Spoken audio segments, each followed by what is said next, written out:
Hi, everyone. Welcome to the 2N Cancer Podcast. I am Adam Benigni and happy to be joined by Adam Draudt. And we've gotten to know each other really over the last several years. Ride for Roswell participant since 2001. Yes. Tell us your story and how you've arrived here. Really, my brother approached me and said, I want to ride the Ride for Roswell in your honor that year for the 2000.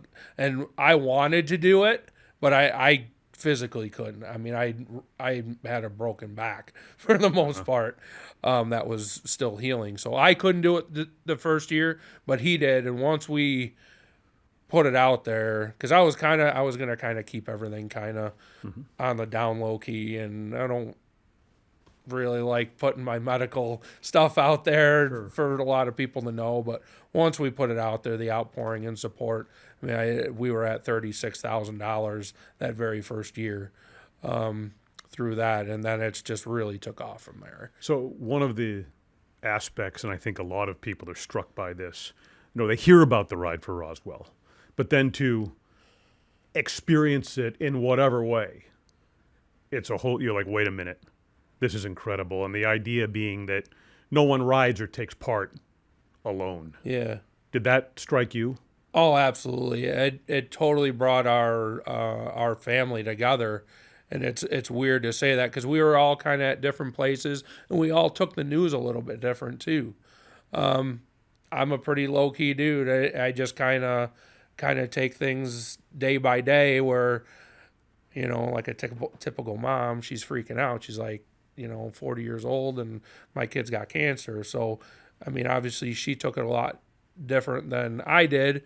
And my wife was just kind of took it how I was taking it. She kind of fed off of me. And then Dan, my brother, was like, hey, I want to do this for you. And then, so like I said, we were all at different spots, but I think with him going forward and putting that out there, it brought us all together with that. And now we're up to I think 15-person team. And we're doing some pretty cool things. Incredible. I mean, yourself, top 10 fundraiser. Correct. Right, last 2 years. Yep. Been cool.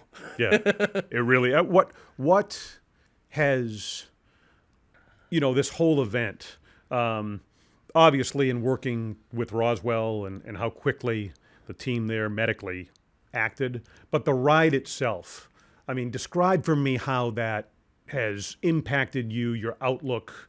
I don't know. I won't put words in your mouth. What's the feeling you get from taking part? The feeling I get is just like having everybody in one. You have 8,000 riders there on a Saturday with one goal, to help end cancer. I mean, that's ultimately what we want. That's what we see in the future. There's so many good things happening at Roswell right now, happening behind the scenes that would not be happening if we weren't doing what we're doing. So my outlook since I've joined the Ride for Roswell has been, if I can help one person because of my struggles, then everything I'm doing is worth it. Everything that I've been through is worth it. Because if I can help one person that I don't know, but if they come out better because of something that we did, then everything I did was worth it. Yeah, it's one of the things. And everything I've went through is worth it. That's, well, it obviously hits home. It's full circle. Yeah, correct. And I'm inspired by listening to you and your approach to this. And I know many others are as well, because you realize at some point along the way, any of us, whether it's family or personally, who've been impacted by cancer, and it affects 1 in 3, we know the numbers, you realize that one of the most powerful things you can do is help to put the money in the hands of those who can truly make a difference. And when I hear you use the term full circle, just look at the type. You mentioned to me before we started recording, initially in 21, when you were diagnosed, that was a stem cell treatment? Correct me if I'm wrong. Okay. Yep. Now, and we should mention this here, you've had a recurrence. Yep. Right. Describe how that has happened, the timing of it, and then we'll continue on the treatment. So the timing was I did my yearly checkup like we're supposed to. Mm-hmm. It's kind of one of them deals with, if your check engine light comes on in your car, you get your oil changed type deal. You know what I mean? Or whatever's wrong with it. Well, it was kind of the same thing. It's my yearly checkup. So you go for the yearly checkup, and I didn't feel anything at all. But the yearly, the PET scan caught, it was like the size of a dime on my arm bone. Super tiny. The blood, and I still get blood work every time I go. Mm-hmm. Blood work never caught it. And the blood work caught up 3 months afterwards and said, oh, yeah, there's something up there. So we were going on vacation, and my arm started bothering me. I'm like, so I talked to him. I'm like, can we just do like a little bit of radiation or something on that spot just to kind of calm it down? So they did that. Arm stopped bothering me, went on vacation, went on my happy way. And then as soon as I got back in June, they put me on a Dericar-Dex regimen, which I'm currently still under. So as of right now, everything's undetectable. I was going to say, how do you feel? Feel great. I just had treatments 2 days ago. You'd never know. Other than the hot flash I just had about 20 minutes ago from the steroids. But yeah, I mean, the Dericar-Dex, this one's been great. Way more tolerable than the previous one. And this is a newer regimen as well. And that's kind of the nice part about what the doctors and my doctor does. They tailor it right to you. Yeah. And they just, I don't know how they do it, but they just, whatever they do, it just works. I mean, I've researched so many different types of things, and they put me on this one, and they're like, you should tolerate this pretty good, and you barely even know half the time. So it's great. Okay. I mean, you don't want to go through it, but on the other hand, it's still great. So. It speaks to the advancements Yep.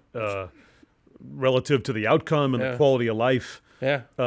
It's allowed me to go back to work again. Yeah. I mean, which is awesome. I mean, I couldn't do that before. And all of that is fueled in part by the money raised over the years. Correct. As this event prepares to celebrate, and we all prepare to celebrate its 30th anniversary. And one of the big things you had mentioned behind the scenes at Roswell Park, and so much of that goes on, but this is really out there right now at a global level in terms of impact. And Roswell taking a leadership role is the cell therapy and the CAR T cell treatment, which holds so much promise. Is this an option for you moving forward? I think before it was like a 5th or 6th line of treatment, where now I believe it's a 2nd line of treatment, and they did offer it to me before this Dericar-Dex, and I didn't want to use a be-all end-all just yet, because this is just me, but it's new. Like when I went through my first stem cell transplant, I think the word was just coming out, and I was asking them, I'm like, can I do this? Can I do that? They're like, no, it's not available for multiple myeloma patients yet and stuff like that, it was only like available, I want to say, for leukemias and stuff like that, where now it's a 2nd line of defense for multiple myeloma. So in 4 years, it goes from not being available, where now it's a 2nd line of defense. So in another couple years, if I need it, or who knows, maybe I'll never need it. But if I do need it, I still have it. And I just didn't want to use that just yet. Understood. Understood. But it has to be reassuring at such a significant level that when you're talking about and we should explain the clean rooms and the level of what they're actually doing today. And for the first time, and I've been close to this cause through WGRZ and our coverage of the Ride for Roswell for so many years, I've actually heard, doctors use the word cure in relation to what's going on with this cell therapy. I mean, that gives you chills. It's How amazing. Can it not? It's amazing when they're that's our goal. cure. Of course, why we're all here. Right? And I mean, I just think of, and before we started recording, we talked about, what's happening with the clean rooms, and people hear that, but within that, and within that term, they're actually taking immune cells, T cells, out of the human body, a given patient's body, re-engineering them genetically, as you described. They kind of set it up personally for you. Yep. Re-engineering them genetically to attack the specific type of cancer that a patient is dealing with, and then growing them, giving them back to you, and program to take care of the cancer-related issue that you've got. I mean, I hear that, and I'm just, and so much of that has been fueled, and these labs and what they've done has been fueled by the money raised directly in this event. I mean, people are walking out of this place and not having to go through maintenance programs anymore. After I'm done with my regimen, I still got to go every month and get an immunotherapy shot. Or you have patients that don't get that. Mm-hmm. There are no treatments other than some meds here and there. I mean, you talk about quality of life. I mean, you could be like staring at death's door and get this and be like, holy crap. Yeah. I'm back. You know what I mean? Yeah. It's just going to turn everything around. It's a potential. It's so exciting. Yeah. It really is. So damn exciting. I mean, it's so great to sit here with you, to have this conversation like this, fully acknowledging everything you've been through, what you're still going through. It's so moving to think about, the promise and the outcome for you and others like you. And you look toward June 27th and 28th. Yeah. And I know I'm going to see you there on the stage. I sure the Top heck 10. hope so. I'm going to do everything in my power to do it again. So what's on the agenda as far as preparation for the event, the ride, in the midst of, and again, you're still on a regimen. Yep. And dealing with this recurrence, but kind of outline what from now until spring and the ride for Roswell. Right now we did our Super Bowl squares that we had, so that we use our Super Bowl square money to fund our meat raffle that we have coming up on May 3rd. And what the meat raffle, that's where a lot of our funds come through, and then we kind of save a lot of that, and then we get company matches and stuff like that, and that's one of the ways that we get up pretty high every year. We get a lot of company matches that we're really grateful for. So yeah, it's really planning about that, and then using the Ride for Roswell app, which you can link to your Facebook page, and that puts a fundraiser right onto your Facebook page, and you can share that right off of there, and that seems to work really well. That kind of hits a different side of Facebook compared to me just posting something. So that works very well. That's just, we just make a lot of things, and a lot of the stuff that we do is just spur of the moment. Like, we'll just come up with an idea and we'll just kind of do it. I mean, me and my brother and our team, we got like a group text going that we're constantly brainstorming and just coming up with some different ideas. So you never know what we're gonna come up with next. No. I mean, my mom wrote. She has the Ride for Roswell Dog on a Hog deal. She rode her motorcycle from Maine all the way to Oregon. I heard about this with her dog, and she raised $12,500. Amazing. Doing that, like, I mean, but even along the road, she met so many people that were, reeling from dealing with cancer, or lost a loved one, or, I mean, she was posting the blog all the time, and it's just like, really? Like, you talk about the right place at the right time. Mm-hmm. Like, it's this, I don't know. This whole thing is just so surreal to me. Like, how can, like I told you, bring the family together, but like, how does something bad, which cancer is a bad thing, how do you bring good out of that? And it's like, when when you do what we are doing Yeah. and becoming like, because you can sit there and just sit there with your feet up in a chair and not do anything about it, and that's fine. That's how some people go about it. Did I ever expect to become an ambassador or somebody to talk about cancer?